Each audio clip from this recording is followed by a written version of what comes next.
Kebakaran kembali menghanguskan hamparan lahan hutan dan semak belukar di Jalan Mataram 2, Kelurahan Talangjambe, Kecamatan Sukarami, Kota Palembang. Menurut laporan warga, api mulai muncul siang hari. Pos Damkar Talangkramat Kabupaten Banyuasin mengerahkan 10 personil guna melakukan pemadaman. Di lokasi, mobil pemadam tak mampu menjangkau lokasi. Petugas harus menyambung beberapa selang untuk dapat menjangkau titik api. Asap yang ditimbulkan dari kebakaran belum sepenuhnya hilang, meski api sudah padam.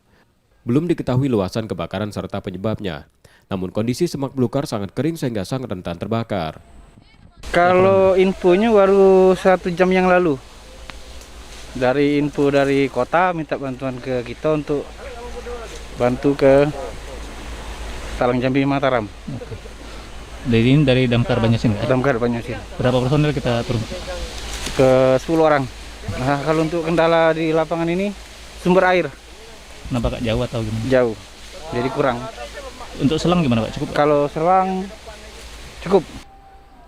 Kebakaran lahan yang sporadis kerap terjadi di pinggiran kota Palembang. M. Rizky Nurmizan, Kompas TV, Palembang, Sumatera Selatan.